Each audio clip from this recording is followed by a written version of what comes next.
Hello and welcome to the FPL Scope podcast. This is the very first edition of the World Cup fantasy, portion of the podcast.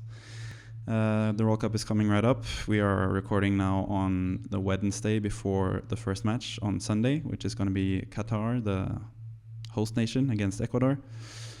As you can see, there's only two people here. Normally when we do a podcast, we have three people. It is me, Mathias. It is my Swedish friend Kevin, who's right here right now. There he is. And usually we have also Kimo from Egypt, but he is back in his home country of Egypt on a vacation, so he's not going to take part in the World Cup fantasy portion of this, but he'll be back in time for the Premier League to start in late December. Or, around the New Year.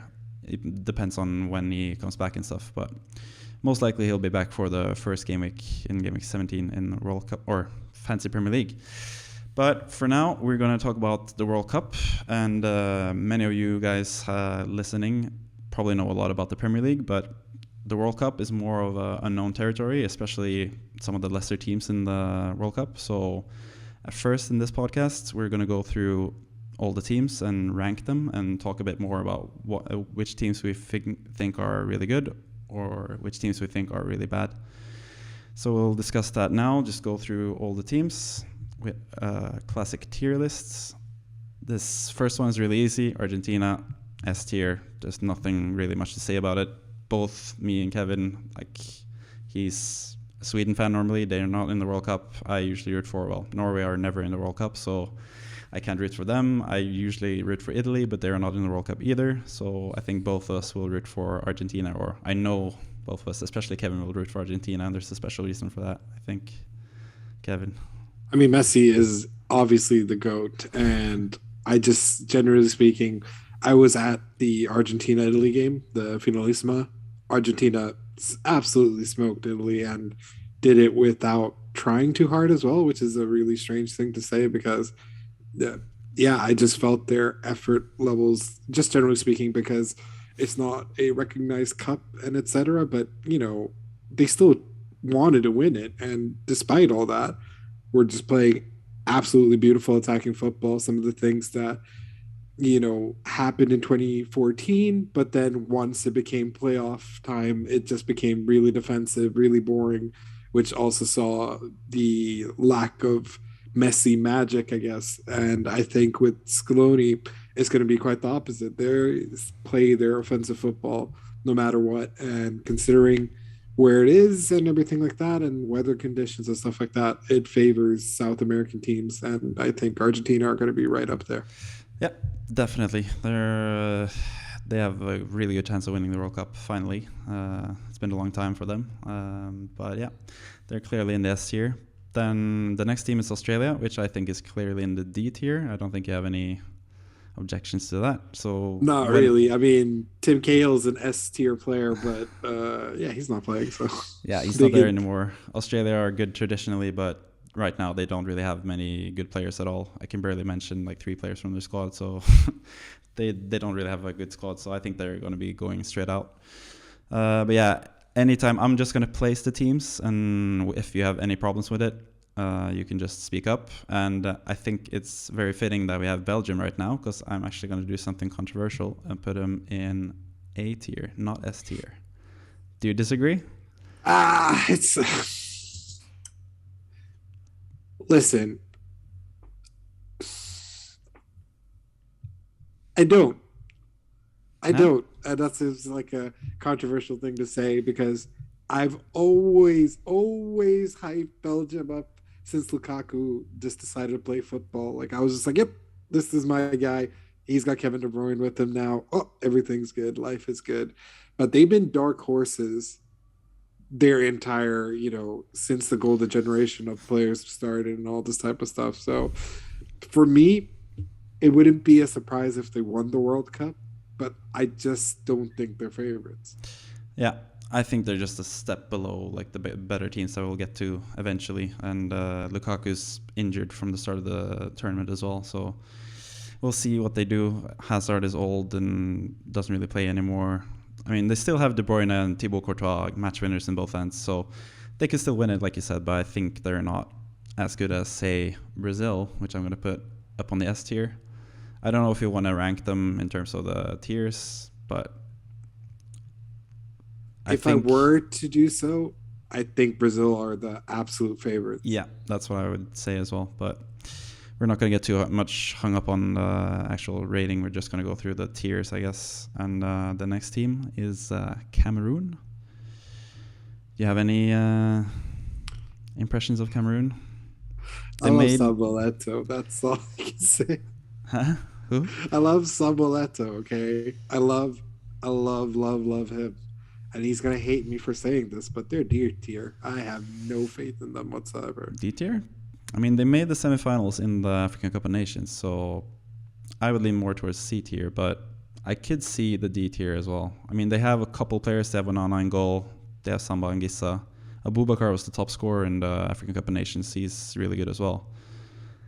But of course, I agree with all those points. It's just more, how likely do you think this Cameroon squad will win the World Cup? I don't think they'll win it, but I think they might be a tough team, maybe. But we'll see. I can put them in the D tier for now, and we can switch it up if we want to. Yeah. Canada, there's also another team with like lesser known players and then some absolute superstars. They have Alphonso Davis and they have Jonathan David. Do you think D tier for them as well, or C tier, or even B tier? What do you rate for Canada? They won their qualification group, if I recall, in front of USA. But they do have some lesser known players. C tier for now?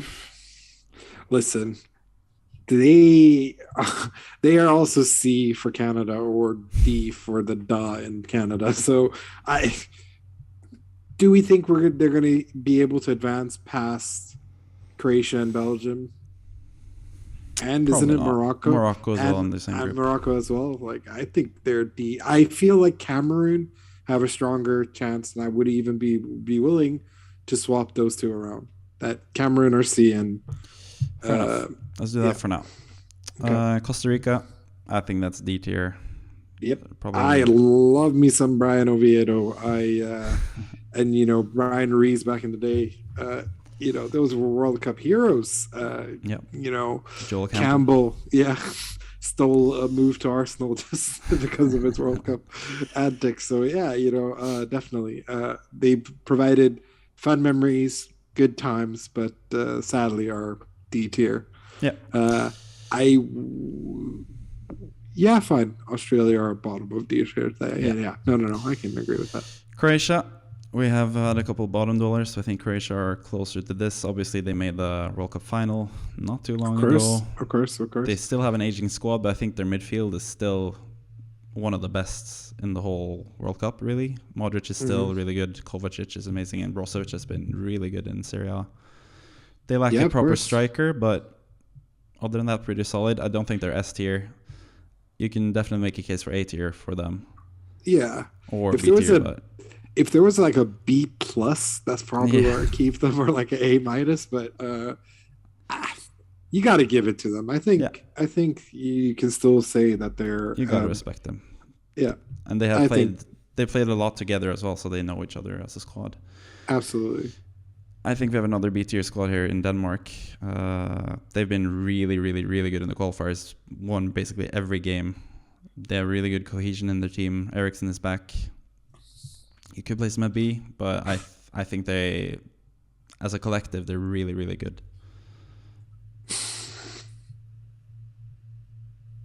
There are plenty of teams that can go in the B tier still. So yes, including these guys. Yeah, so you want to put them in B? Yeah, because they are terrible and are the worst nation in Scandinavia, the worst nation in the world. But all jokes aside, they were the semifinal. Yeah. They are the semifinalists of the last Euros.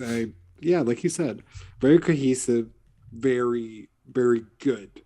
But if you look at the four teams above them, you wouldn't say they're better than any one of those guys, or possibly any of the other teams we might add to A or S, which is why I think they could be the brainchild and the number one B team. Yeah, Wait, what? we'll see. If they're the number 1 B team. Yeah. Ecuador, I don't really have much faith in Ecuador. I would put At them all. at D. Yeah. I mean, they have some really good players. Moises Caicedo, Yeah. Estupinian, basically all the Brighton players. Yes. And Exactly. Plata as well. They have Hinkepie. They have a couple decent players, but they're somewhere between C and D. I still think I'm going to put them D. I also think Costa Rica are worse than this. Probably, well, that doesn't really matter much, but I put them in D. I don't think you have any obligations towards that. You've been more harsh than me so far, so. No, I do not. Yeah, no, I think that's fair. This is another potentially controversial one. It's coming home, or Southgate gets fired, or they gotta be A tier, surely. Yeah, you don't think they're bottom of A tier, but I think they're not kidding. They're not. Are they bottom of A tier? Croatia got knocked out by Croatia last time. No. They're A tier for sure. So yeah, I mean they made the finals. Yeah, of the Euros. They did all right in the World Cup in 2018. They have the squad. That's the end of the conversation for me. They have the squad. They don't have the manager, but they have the squad. And do they have the defense as well? And goalkeeper for that sake. I mean, Pickford has been good this season, but you never know with Pickford. He's a national team guy. Yeah, I guess so. We'll place them in A tier. I don't think they're B tier. France, I think definitely still S tier. Oh, yeah, definitely. They're lacking some players. I'd rank them below Argentina and Brazil because they lack a couple players. Pogba's been really good for them. He's out. Conte is out. I mean, Tchouaméni can step right into the Conte role and be potentially better than him eventually, but Conte's still going to be a big miss for them. And Kunku's been injured as well now, so that's another huge star that they lack. So I think just the injuries have hit them pretty badly, which is the case against them. And I don't think Lloris is quite up to the levels of, well, I mean, compared to Emi Martinez maybe, but anyways, I think they're a solid S tier team. Don't really need to say much more about France. We all know their players. Same goes for Germany. You could make a case for A. I think they're S. What do you think? Yeah, I think either they're top of A or bottom of S. I think they're really turning things around. I think largely in part thanks to Leroy Sané's brilliance, because he's getting a lot of faith from both Germany and Bayern. And, you know, this was a guy who was out of the German squad, out of City's sort of starting lineup, and then went to Bayern with Hansi Flick there, was not really playing much either, and all this type of stuff. So I think, I think it's been a tumultuous career for him, but he is world class, and you know, spoiler, he might be in my fantasy team.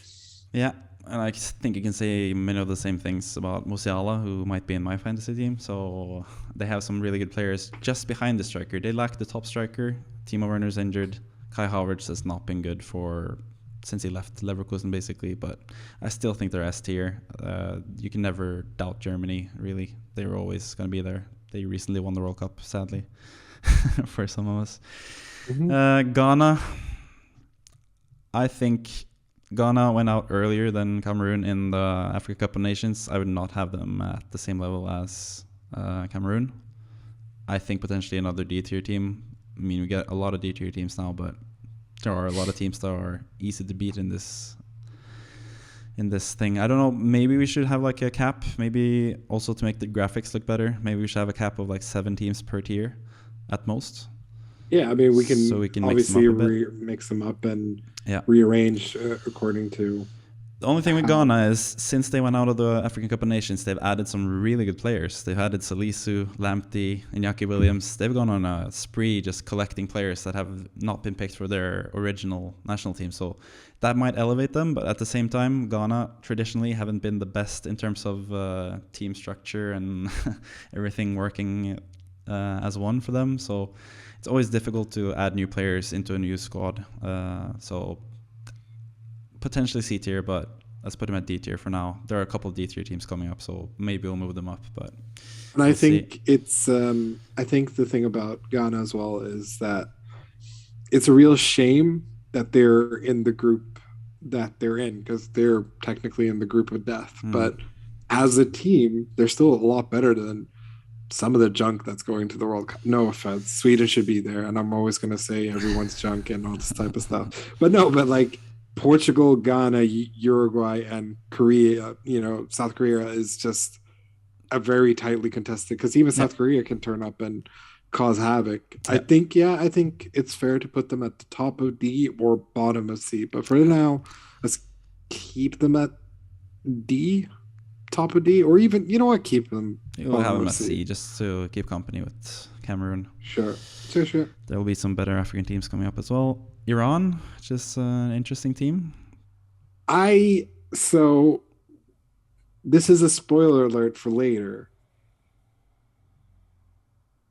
I think they're a C team.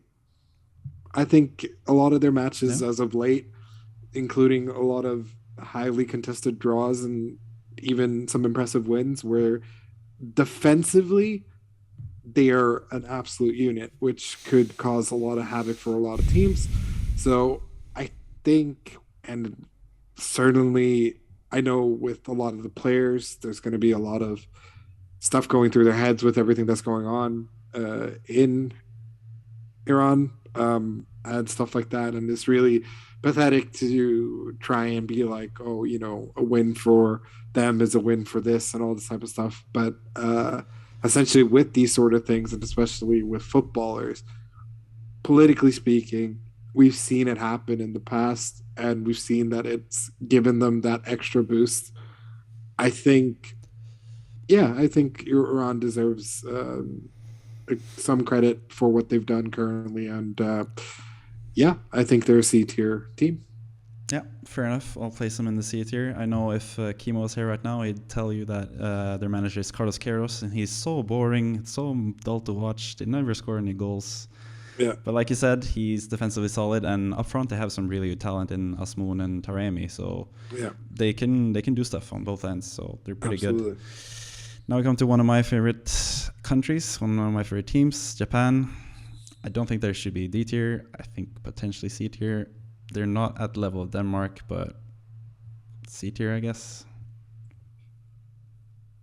Sure. For now, we'll see how much the C tiers and D tiers fill up. Maybe we'll move some of the teams up. I think this might be one of those cases of, this is us actually recognizing the fact that they are a C tier team. It's just a shame that they're in a group with Spain and Germany and Costa Rica. They'll definitely be Costa Rica, but you never know. You know what? It's a bit mean to completely rule out all the teams like I've done, and I've been extremely harsh about it.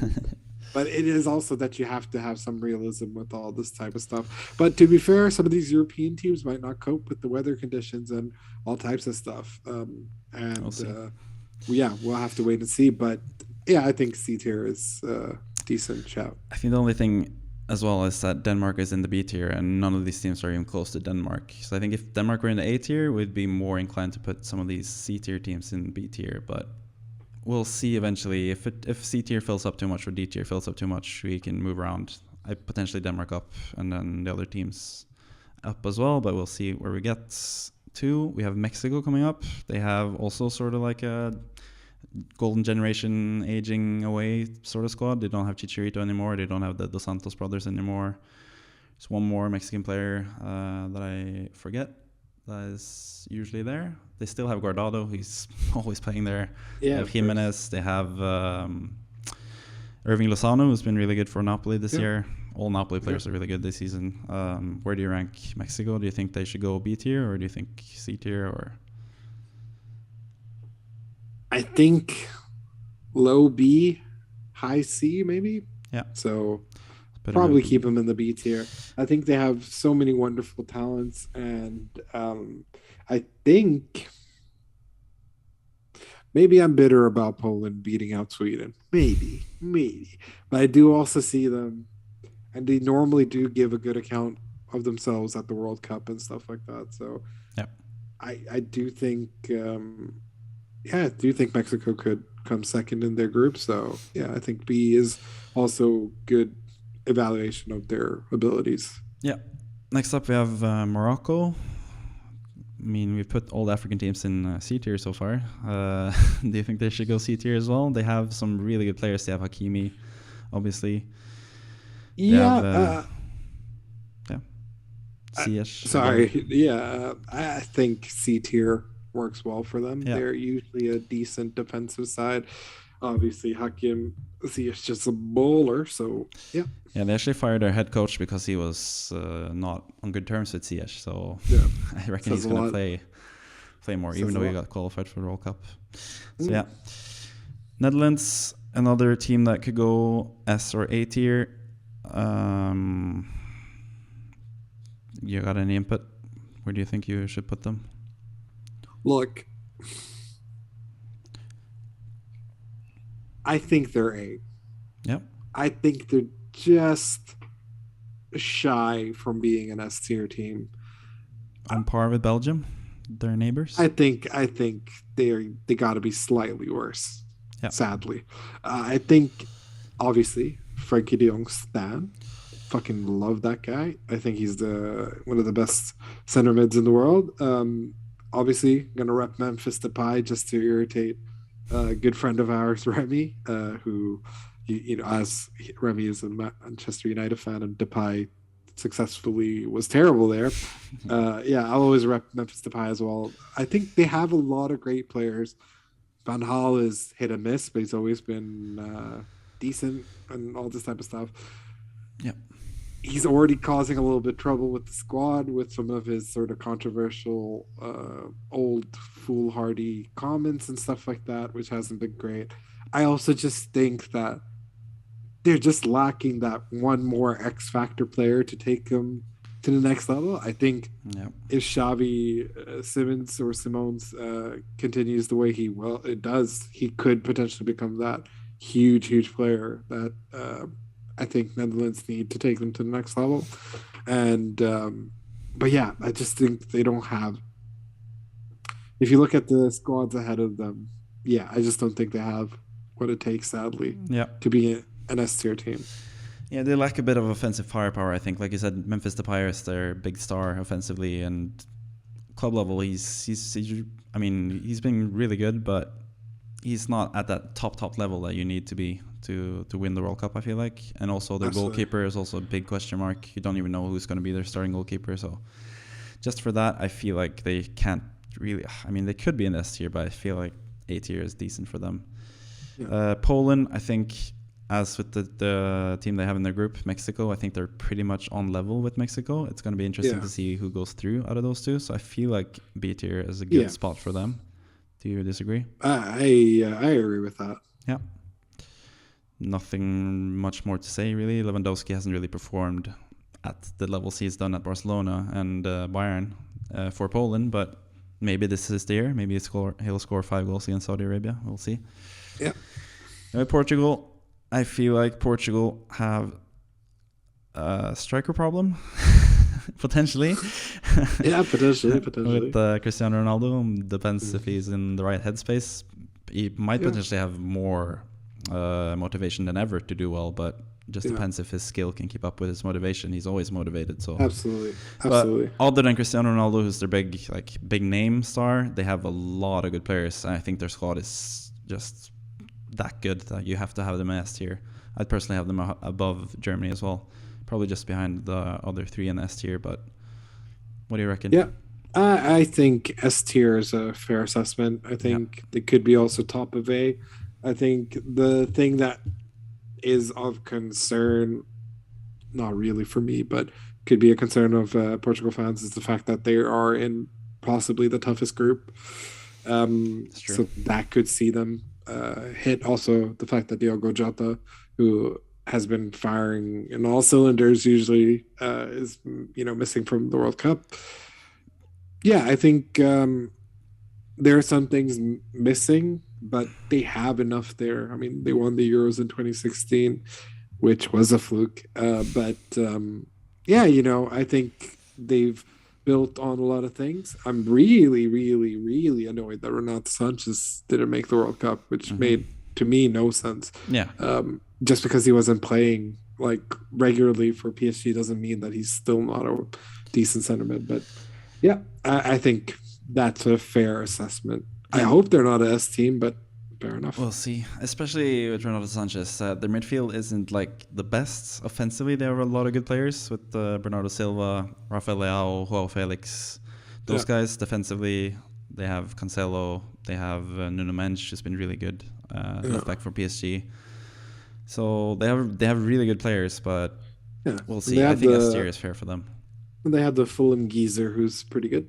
Palhinha is definitely really good. Yeah. He can get some tackles in for sure. Yep. Yeah. The host nation, Qatar, bottom. D tier. That's all we need to say. I'll just mention one more thing is that usually host nations, at least in the first match, tend to do pretty well. Yes. So against Ecuador in the first opening match, they might get a draw or even a lucky win. But other than that, I don't feel like they'll get much. Same could be said for Saudi Arabia. Yeah. I mean, they might not be the 5-0 losing team like they've been previously. They're sort of okay defensively, but on the World Cup stage, they're just going to be too small against the bigger teams. So I think that's enough said about those teams. Next up, we have Senegal, the reigning champions of the African Cup of Nations. The only thing with Senegal is Sadio Mane. We don't really know how fit he is, if he's going to be available for the group stage or not. That's a big question mark for them because he's obviously their huge star. But I should say for Senegal as well, they're lacking their offensive star, but defensively they've always been really solid. They have Koulibaly and Mendy, of course, who haven't had the best of seasons, but for Senegal they're usually really good. They have Abdou Diallo, who doesn't really play much for PSG, but he's also really good for the national team. Defensively, they've just been really solid, especially in the African Cup of Nations. They barely conceded any goals, so I feel like they should be the best African team. I think you can make a case for them in B tier if Mane is fit. If Mane is not fit, C tier. But I think we should be optimistic and put them in C. But I don't know what you think. Sure. Yeah. Also, we got to rep Africa a little bit. I think Kimo is Egyptian. He'd be mad if we don't have a team higher than B or higher than C from Africa. No, definitely. And I think if you actually look at their chances of doing well in the World Cup, they're in the same group as Qatar and Ecuador. So yeah, I think definitely they can easily come second. And if they're lucky, they could. Well. Yeah, if Netherlands continue their streak. Yeah. Serbia, they have potentially the best squad they've had ever, I feel like. They have so many good players up front: Vlahovic, Mitrovic, Milinkovic, Savic, Kostic, Milenkovic as a centre back. They just have a really solid team. Dusan Tadic as well. I think you can make a case right here for them, but I'm not sure about them versus Denmark. I feel like they're sort of on par with Denmark. Mm-hmm. So maybe you should put them both in B tier. Maybe you should put them both in A tier. For now, I think we'll put them right next to Denmark here in B tier. Yeah. If you agree. South Korea, again, the same as with Mane and Senegal. Just depends if Heung-min Son is fit. Apparently, he was training with the face mask on. He has a bit of a different injury with the facial reconstruction surgery that he had. It looks like he'll be okay, potentially, for some of the group stage at least, but obviously they have him. He's one major star, and then they have another burgeoning star as well as a centre back, Kim Min-ja, who's been amazing for Napoli. Won Player of the Month the first month he was there. It's been really important for Napoli. Again, I feel like they're a step above Iran. B tier, low end B tier maybe for them, or C tier. What do you think? Depends on Son. I think majorly it depends on Son because obviously they have the burgeoning star that is Kim Min-jae in Napoli, who's been an absolute beast for them. But if you look at their squad as a whole, whilst they have some good household names and etc.,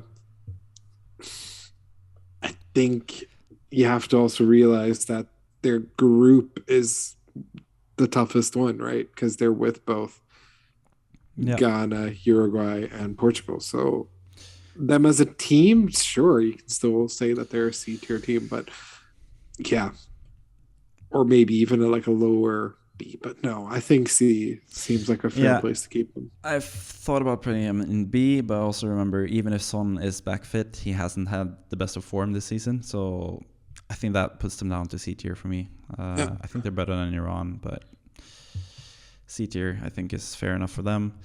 Spain, I feel like they should be right around the same place as Germany, S tier. Yeah. They lack like superstar offensively unless Pedri really breaks out. I mean, Pedri's really good, but they lack they have Morata up front. He's an okay striker, but that's about it really.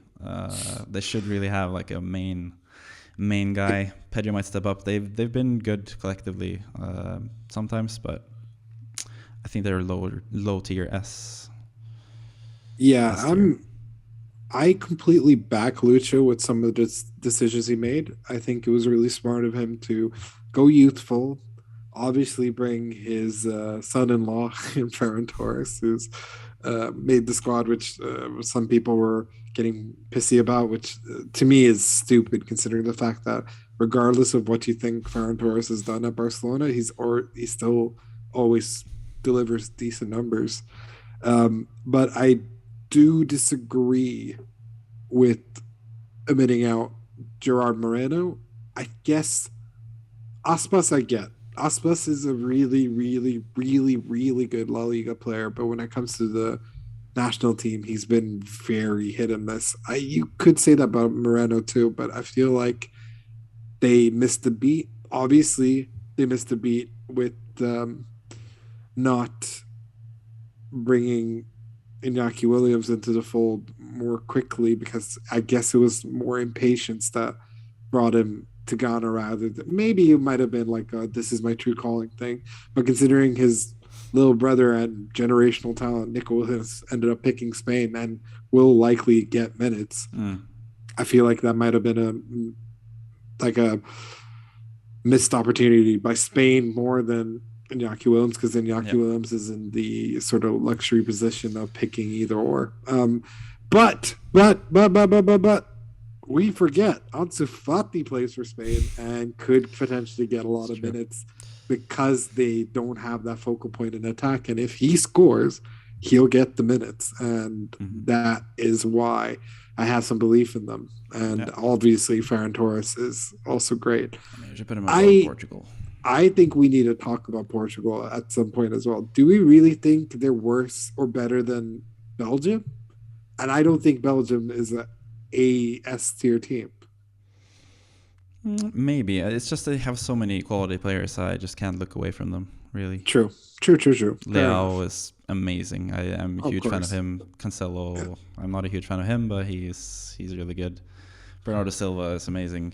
They just have too many top quality players for me to put him in A tier. Compared to, I mean, you can make the same case for Courtois and De Bruyne and stuff, but it's more of a cohesive unit with Portugal. The only thing with Portugal that might keep hold them back is Fernando Santos, their manager. Don't have much faith in him, even though they won the Euros with him. But since then, he hasn't been doing much. But yeah, for now, I feel like they could be an S tier, but we don't really have many S tier teams left, so I feel like it's fitting to have these 6 teams as like the top teams. Sure. We'll move on to Switzerland, which is sort of like a neutral country and sort of like a neutral rank. I feel like they should be in B tier, but I don't know what you think. C tier. I guess bottom of B works. Yeah. Top of C probably works too. There's not much to say. I think they have really good talents. Jan Sommer is amazing. But the issue is the lack of like an X factor player that can take them from. They sort of have an X factor player in Braille Mbolo, who's an X factor in 1 out of 8 games. So like, that's the only thing with Mbolo. Yeah. He looks like a world beater when he's on his day. He's gonna have. I think he's gonna have one match in the group stage where he's gonna be just like looking amazing. But then the rest of the matches, he's so not that good. So if he realized his full potential, he could be the X factor, but he hasn't really shown that throughout his career so far. Tunisia, D tier. I feel like they're, along with Australia, makes for a really easy group for France and Denmark. Yep. not much to say about Tunisia. They don't really have many outstanding players there either. Uruguay, however, have some really good players, and I feel like they have a potential to be an A-tier team, but at the same time, we have Serbia and Denmark to top of B tier. I feel like Serbia and Denmark are better than Mexico, Poland, and the rest of the B tier. Are Uruguay better than those teams? Maybe, maybe not. I don't know. I think so. Yeah? I think so. I think they're either top of B or even low A. I think we haven't named an official dark horse for us and for our predictions for the World Cup. I think they are. I think I famous last word. I think they could go pretty far. I think it's really disgusting for me to have to admit this, but Federico Valverde is one of the best midfielders in the world, and I've obviously been one of his highest praisers in the sense of like it was inconceivable to me that he wasn't the starting like one of the starting 11 players for Real Madrid for quite some time, was always sort of in and out. Yes, he had injury issues, which obviously like someone like Marco Asensio caused them so much time to eventually get into the fold. But Valverde is amazing. I think he's been phenomenal this year. Then you have someone as random as Bentancur just going absolutely insane for Spurs. Yeah.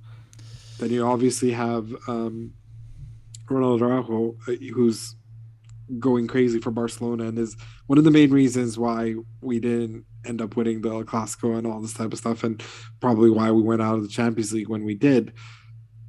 He's there. He's potentially missing the group stages, which isn't great, but you never know with these sort of recoveries. Like he might be back for the second game or third game, depending on whether they lose the first game. And obviously, Darwin Nunez. There's so many awesome players that play for Uruguay. That this is potentially sort of the French side or all these sort of teams that have had, or Portugal side that won the Euros, quite young players surrounded by the right amount of experienced players, because obviously Luis Suarez is there and all this type of stuff, which will, be all types of sort of expertise that they need in the sense of camaraderie, sort of experience, someone to mentor them and all this type of stuff too. So, and probably we'll see Darwin Nunez handball something against just like so. I mean, in the sense that they're in the same group, aren't they? Yeah, it's Uruguay and Ghana are facing each other. Oh wow, that's gonna be interesting. But like you said, they have a lot of young up-and-coming talent, and they also have a couple, like they've sort of had like a golden generation of their own with Suarez and Kouane and all those guys, but now there's some new guys in town that are really, really good. Valverde, I share your praise for him. I think he's amazing.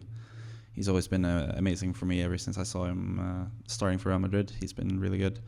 So I think you can definitely make a case for them in the A tier, especially like you said earlier on, that they play in a climate that suits them more so than Denmark and Serbia. So that could put them above those teams. We have another American team, not South America this time, but the US of A. Do you have any suggestions? They're terrible, man. I don't actually know what to say. I don't think they're so awful that they're worse than everyone in the D tier. But if you look at recent performances and stuff like that, it's nothing to sing home about. They did finish behind Canada in the qualifiers. So. Exactly, that's what I'm saying.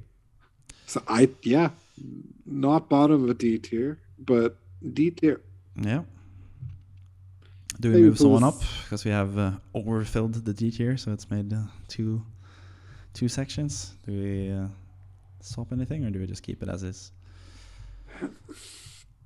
If you look at other people's sort of lists, they've even more so added more D tier teams like but I think I just feel like teams like the USA and Canada and Ecuador are just a little bit better than the Costa Rica, Australia, those type of teams. But You know what? I'm willing to put them at the absolute bottom of C. the US, Yes. yeah, you never like their national pride and all that stuff kicks in, and Yeah. they're usually like historically they've been a really good World Cup team. So I guess that puts them in C. I mean, we have another potential C Did you team. hear what you just said? Their national pride kicks in compared to all the other teams. No, it's something about the US. They have something to prove when it comes to soccer, like they say.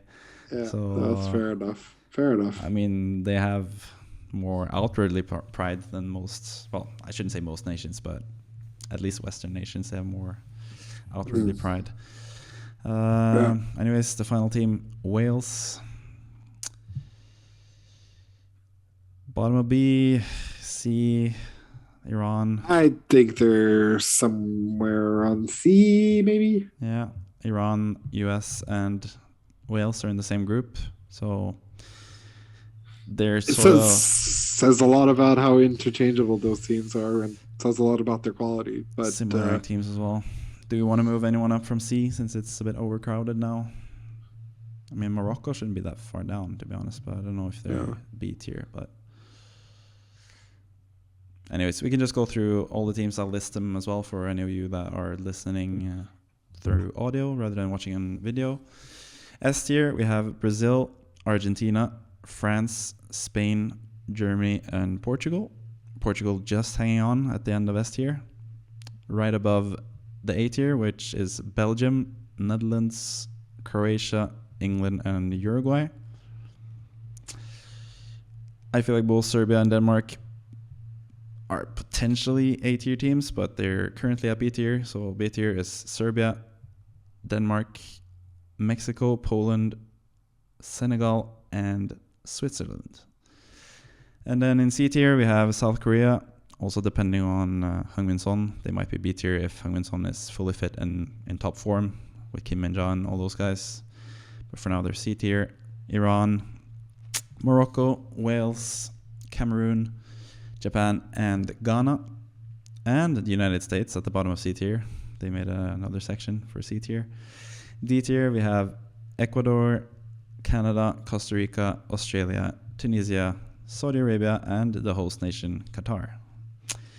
Any team you'd like to move up or down looking at this? Think out loud. Portugal. Portugal is the one that I would maybe move down, only because my belief in Belgium as a unit is a bit stronger than Portugal, but I'm happy to leave it currently as it is. I think, I think this is good. Fair enough. Maybe we might be a bit too harsh on Canada. Maybe Canada should be a D plus, so they should maybe be the top of D. Yeah, I mean, I haven't really put as much thought into the rankings in the tiers themselves, but Canada has some interesting players, so potentially Ecuador as well. I feel like Ecuador and Canada are sort of the same type of teams. Yeah, in terms of having star power. More star power with Canada, so fair enough to have them D. Anyways, you guys watching or listening can get involved as well. If you're watching on YouTube, please leave a comment on what you agree or disagree with. Any teams you feel like should be higher up or lower down in the tier lists. Just mention it in the comments, really. That's it for the tier lists and the first part of this podcast. We spent a whole 43 minutes on it, so we don't really have to spend much in terms of the predictions, which is the next thing. In terms of the groups, we'll talk more about the players to watch. Obviously, you can see, if you're watching on YouTube, you can see the predictions on the left and then the players to watch on the right. In Group A, both Kevin and I have the same prediction. We have Netherlands first, Senegal second, Ecuador third, and Qatar fourth. And for players to watch, I have listed Denzel Dumfries, who's like the main guy in my team. Assuming he's healthy, it looks like he's healthy, so he's always been amazing for Netherlands. He's one of the top goal-scoring defenders there is, and Netherlands have a really, as you can see, a pretty easy group when it comes to defending. So Dumfries makes sense. Bergwijn, he's listed as a midfielder, but he plays almost as a striker for them. I think he's a really good option. You listed him as well. And then for Senegal, I praised their defense earlier, and Abdou Diallo is only 4.0, so I feel like he's a good option. You've listed Bergwijn as well. Mane, who, depending on injuries, could be a really good option with Senegal. And then you also have Estupinian for Ecuador. Any of the players that you've listed that you want to talk more about? Not really. I think we sort of covered everything that we need to say about these players. Mane could absolutely explode, but bear in mind his injury. I think you'll have to wait for team news, or actually, to be completely honest, wait until game week 1 is sort of done and dusted, or take a chance, have someone of similar ability that you can just swap out quick and easy. Yep. Let's move on to Group B, where we have different table predictions. Like I said, the national pride kicks in for the USA, so I have them second in the group behind England, with Wales at third and Iran at fourth, while you have been very generous to Iran, putting them second in the group behind England, with Wales third and the US at fourth. We already talked about those teams in the tier list, so we don't really have to rehash it in this segment, I guess. I have faith in the US because of their national pride, as I mentioned a couple of times now. And you like Iran because obviously they have really good players. As far as players to watch, I have listed 2 English players. That is Trippier, who I'm a huge fan of. I had him all season in Fantasy Premier League, and I feel like he can do the same in Fantasy World Cup, assuming he starts, which he should since Reece James is out. I have listed Phil Foden. I also thought about Kane, but Foden has been a standout player this season, and he's going to play every match for England most likely, compared to Man City where he's benched sometimes. And also, I feel like this group, they have a lot of teams that struggle to score, so I feel like having the Welsh goalkeeper Danny Ward, who's also been really good in FPL, on my bench mostly. He's also made it into the list, but you have 3 other players than me. Also, I should mention Kevin has listed 1 player per team. He doesn't have 2 English players, or doesn't have 2 players from the same nation in any of these players to watch sections. So, but yeah, just any players that you can list your players and talk more about them if you want. Yeah, so I went with Kane. Obviously, a lot of these players that we're going to mention, some are obvious picks, because Kane seems like a very obvious pick. You know, World Cup boot winner, always scores goals for Spurs, always scores goals for England, you know, takes penalties, sometimes even takes set pieces, even though he really should not be taking corners, as seen in one of the major tournaments in the past. But yeah, Harry Kane is just such an obvious pick. There's just one thing with Kane. I think you said World Cup winner, but I think you meant top scorer, right? I said Golden Boots. Oh, winner, Golden right? Boots. Okay, I think maybe it cut out, but I don't know. I just heard World Cup winner. I was just like, whoa, that passed me by. If England won the World Cup, I'm sure I wouldn't hear the end of it. So. I mean, I definitely meant Golden Boot scorer, or for sure, Golden Boot winner. So I might have misheard as well. Yeah. Then we have Brighton's forgotten man. I mean, he's not Brighton player anymore. He's back in PSV, is it? Yeah, I think he's back in Holland, Johanna Bosch.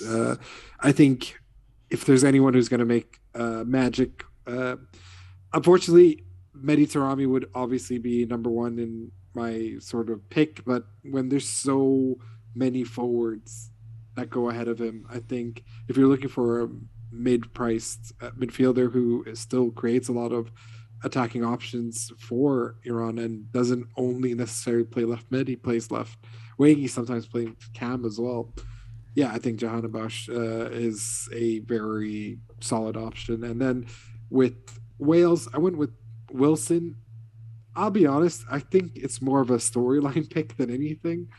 He hasn't really done much for Fulham this year. He hasn't really done much for Wales, but he is one of those players who has an X factor about him. And I think this is where he needs to prove a point to then bring himself back into the Fulham side and also just be taken seriously as a really bright talent. I mean, there was a point where everyone thought he was better than Mason Mount, and we all know how that ended up going. But yeah, I think he's the player to just keep an eye on. A player to watch, maybe. Yeah, potential set piece taker as well for Wales. He's obviously come back from injury, so he's still struggling a bit after that. Also, just want to try to do the pronunciation for the Iranian player you said, because I remember in the last World Cup I looked through like a pronunciation guide and I made sure to know this guy's name, Alireza Jahanbakhsh. I think that's pretty accurate, but I don't know. Tell me if you're from Iran, and tell me if I just butchered that. But yeah, is that what I said? I feel like I said something. Something close to it, yeah. Alireza Jahanbakhsh. It's something like that. Okay, cool. I also have an Iranian co-worker, so I know one more phrase in Iranian or Persian, which is Shanidam Shigofti, which means I know what you said. So it's a nice one to use if I can hear anyone speak Persian. But enough about Iran. Let's move on to Group C, which is Messi's group, and we both have Messi at the top of our watch list for players to watch. As far as table prediction goes, we have pretty similar table. We have Argentina top and Saudi Arabia bottom, but I have Poland going through as second place. Kevin, who's still burnt by Poland knocking out Sweden in the qualifiers, have them third, and Mexico going through as second instead. Apart from Messi and the players to watch, I also have his striking partner, Lautaro Martinez, who's been really good for Argentina. Next to Messi, he's a much better fit compared to previous strikers like Higuain. Even Aguero didn't fit that well with Messi and Tevez. I feel like Lautaro plays off Messi better. I feel like he's a really good shout, especially for the first match against Saudi Arabia.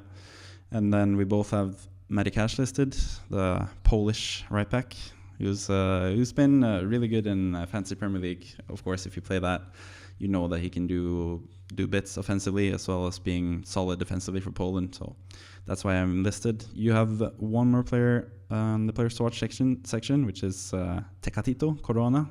So I'll talk more about him if you want. Yeah, absolutely. I think the problem with Mexico is the fact that they have Lozano, who absolutely smashed it a couple of years ago. They have a lot of good players. I think Corona is a pick because he's the sort of forgotten man, not with a name like that, but he's definitely the forgotten man in Mexico, and I think could actually just be a sort of hidden gem for people in not FPL, but the Fantasy World Cup. Yeah. So FWC.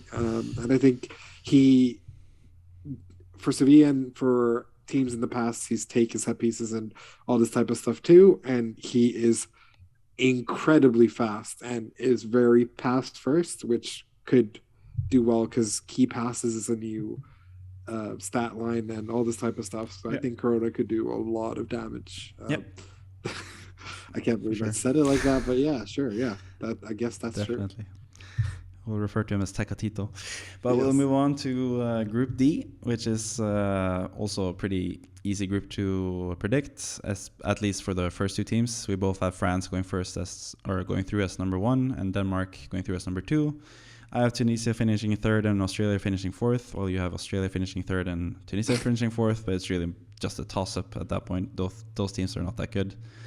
So, but still, Kevin has listed a Tunisian player because he's listed players from 3 different teams once again. But for my picks, I have 2 French players and 1 Danish player. First French player is Kylian Mbappe. Makes sense. Don't really have to say much more about him. The only thing with Mbappe is that he's playing at the same day as Messi.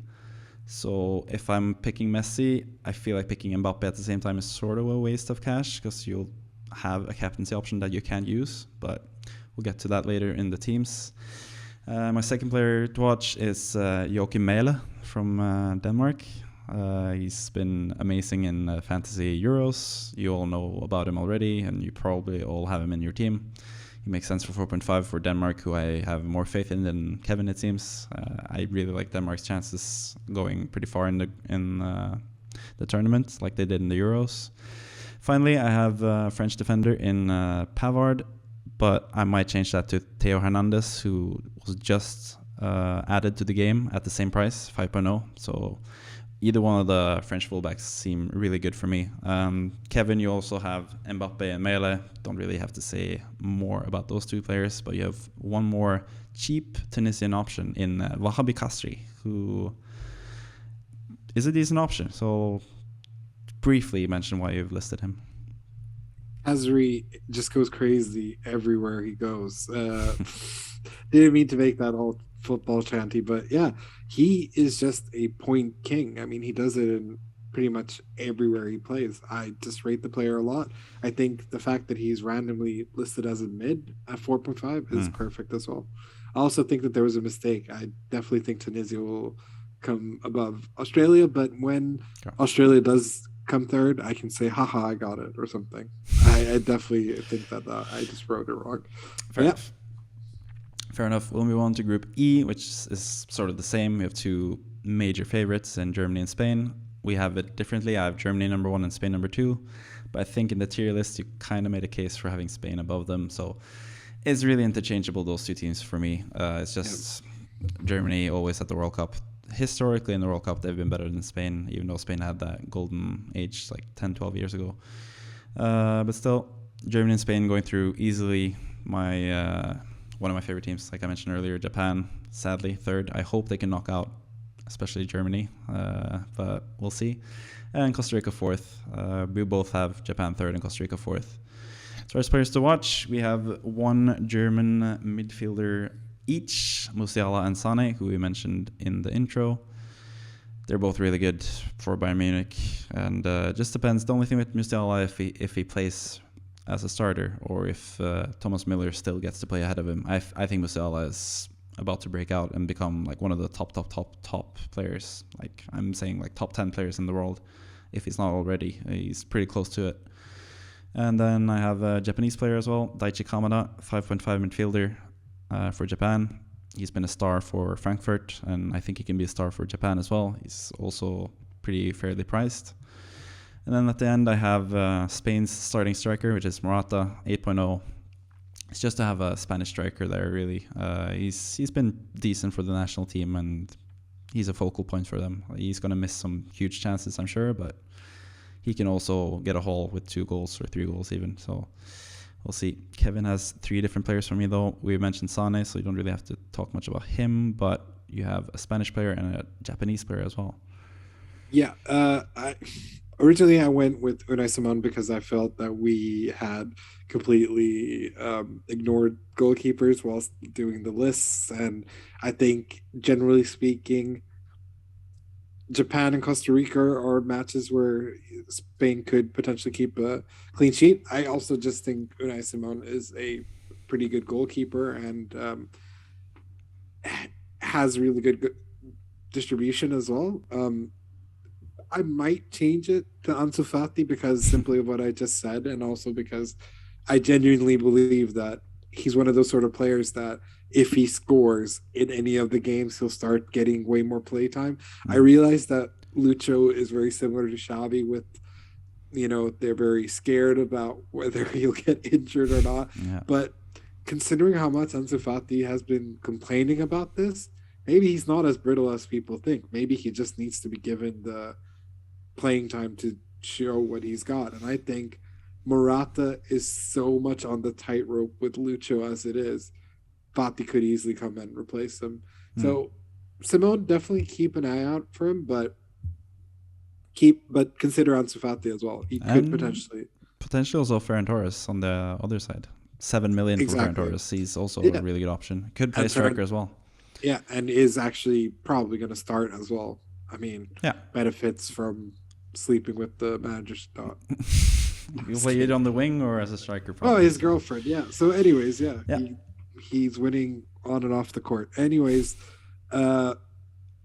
Tomiyasu, I think he has just been really unlucky with injuries for Arsenal because he was definitely going to be their right back, all this type of stuff. And it was Ben White who was going to be the unlucky one to sort of, is he going to play every now and then? And now Ben White has cemented the right back spot and has done really well for Arsenal or top of the league. I think Tomiyasu is just a fun footballer, 4.5. You're going to get some decent returns from him.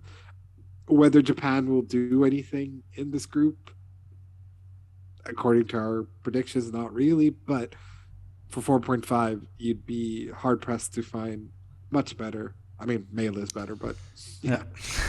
Pretty much. So we on to Group F. I have gone controversial here and placed Croatia above Belgium. Like I said, Fair I was a enough. bit skeptical towards Belgium.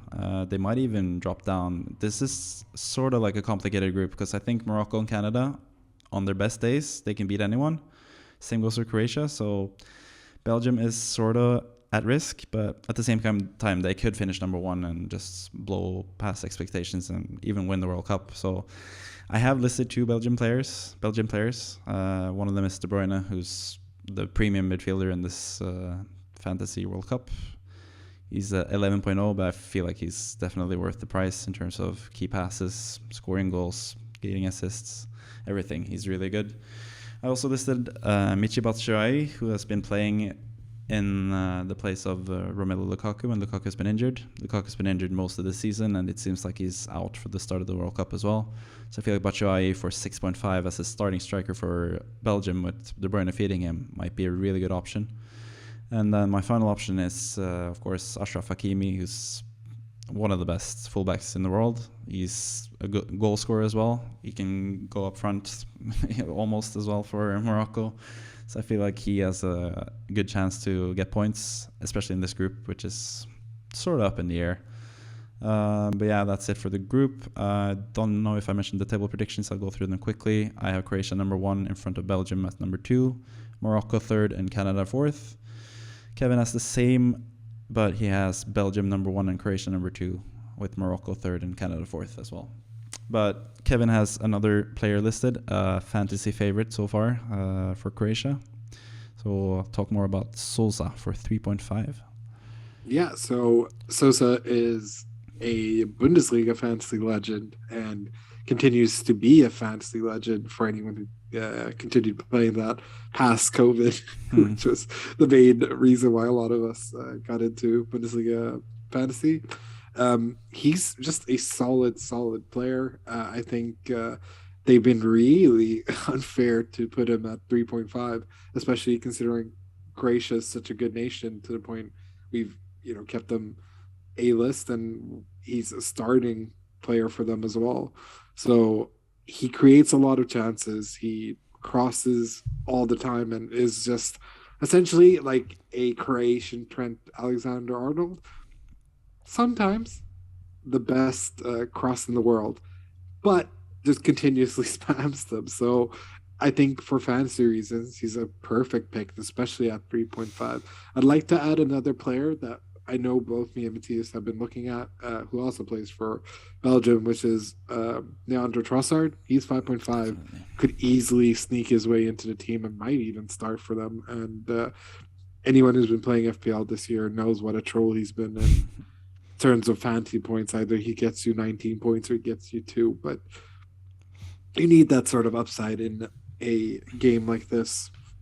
Yeah, I mean, definitely with the Trossard as well. I've considered him. I think he's actually in my recent draft. We'll see in a minute. But yeah, Trossard for 5.5 is definitely a good shout, as is Batshuayi for 6.5. So even though I have some doubts about Belgium, they have some really good options in terms of pricing, and obviously De Bruyne, who's just amazing.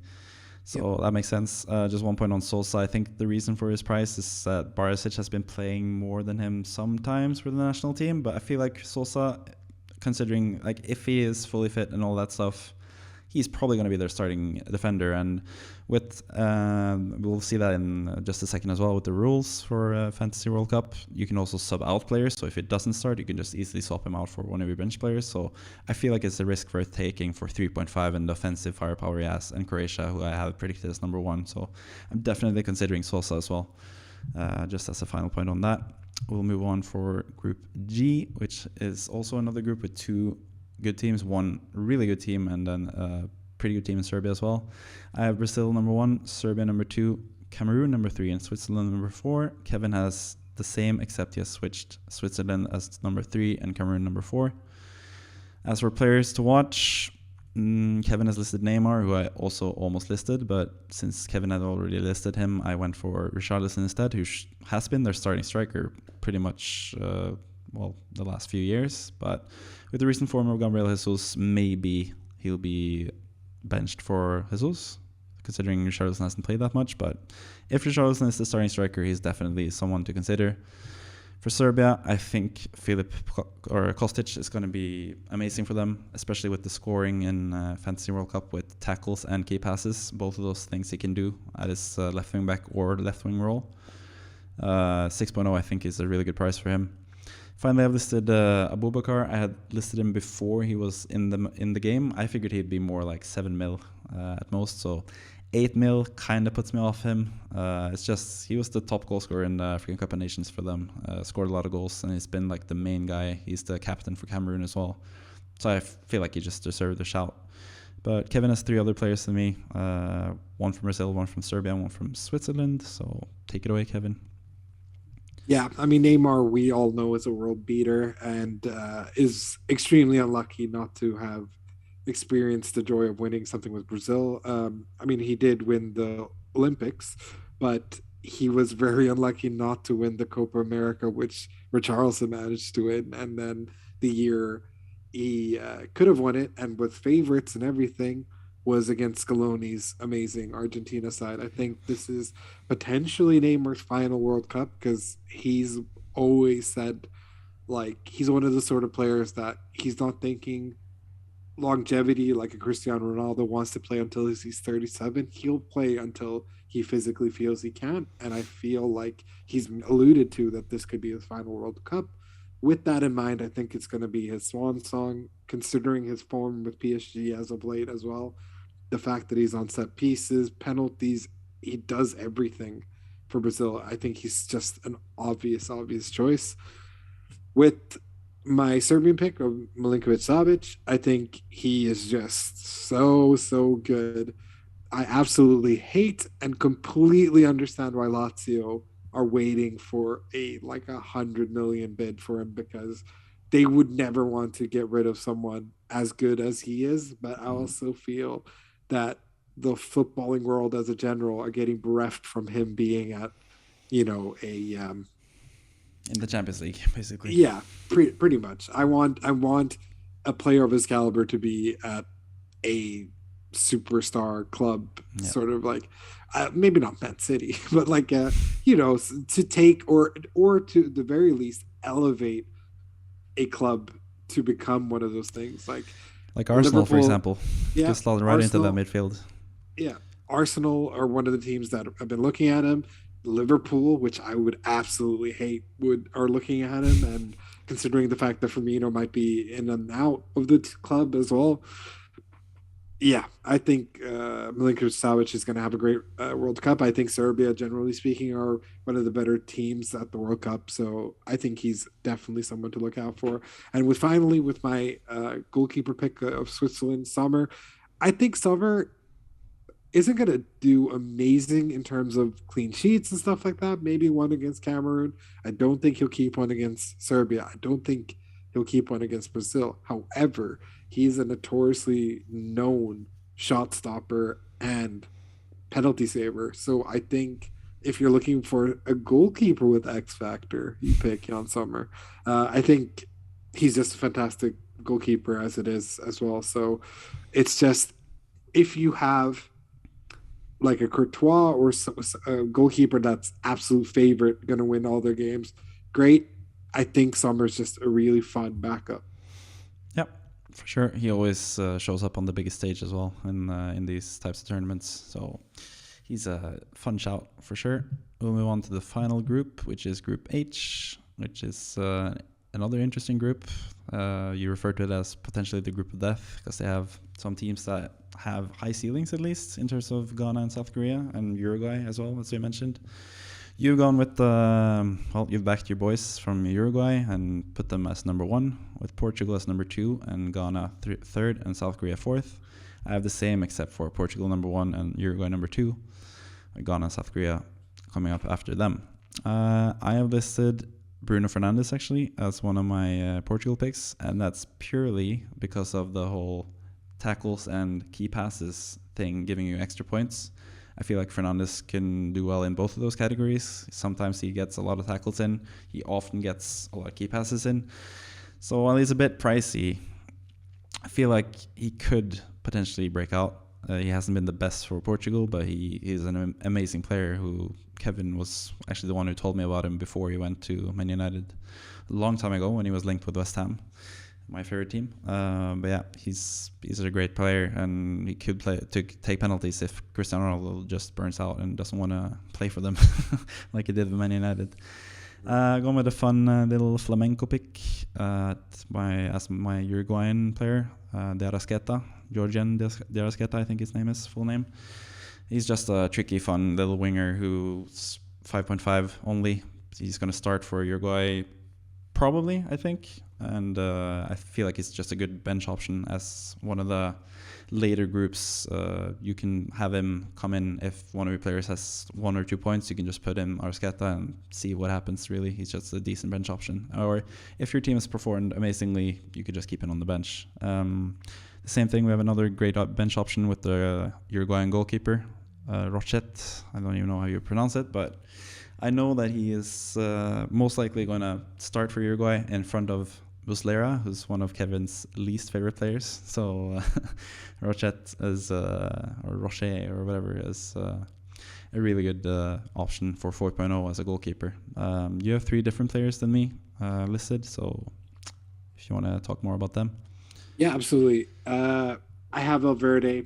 I've sung his praises throughout the podcast, which hurts to say as a proud Barcelona supporter. We're top of the league. But yeah, he is just wonderful. I think he's really come to his own, and it's crazy that Ancelotti, of all managers, is the one to get the most out of him, and has made a bunch of promises if he manages to reach 10 goals for the season and all this type of stuff. And it seems like it's a fun time to be Valverde because he is just playing out of his skin, and I think it will translate well for the World Cup fantasy because I think with them having obvious players like Darwin and etc. being the focal point of attack, that Valverde might get overlooked in terms of defensive abilities and stuff like that. So he will be able to snag at these second chances. And we obviously know that Darwin has been very hit and miss. So there could be a lot of second chances for Valverde to pick up. Cancelo, only because I know how Cancelo is outside of the fantasy Premier League in terms of the Champions League stuff. I know how well he plays for Portugal. I think Cancelo is just an obvious pick in all realms of fantasy, and especially at 6.0. He wasn't listed as 7 or anything crazy. He's listed as a premium option at 6, but 6 isn't that big in terms of the grand scheme of things. So yeah, I think it's perfect. Kudos, he's been fantastic for Ajax. I'm so angry that Everton weren't able to get that signing across the line because he had fallen out with the board, he had fallen out with Schrader, and then Schrader was like, no, like, I want to keep you here. I think you can develop your game. And then he went absolutely crazy for Ajax in the Champions League. So yes, I think Ghana might not do amazingly, as we pretty much said that Ghana will come third, but that doesn't mean that he can't score in these games. Yeah, he's been scoring a lot for Ajax, and I'm also a huge fan of his as well, as you know, Kevin. But yeah, I think he's also a decent shout for 6.0. As far as Cancelo goes, obviously I'm not going to have him because he always sucks for me in fantasy, but I feel like Nuno Mendes for 0.5 less is an option that I'm considering. I assume he's going to start over Rafael Guerreiro, who would have been an amazing pick if he was the starting left back. But anyways, that's it for the groups, really, and predictions.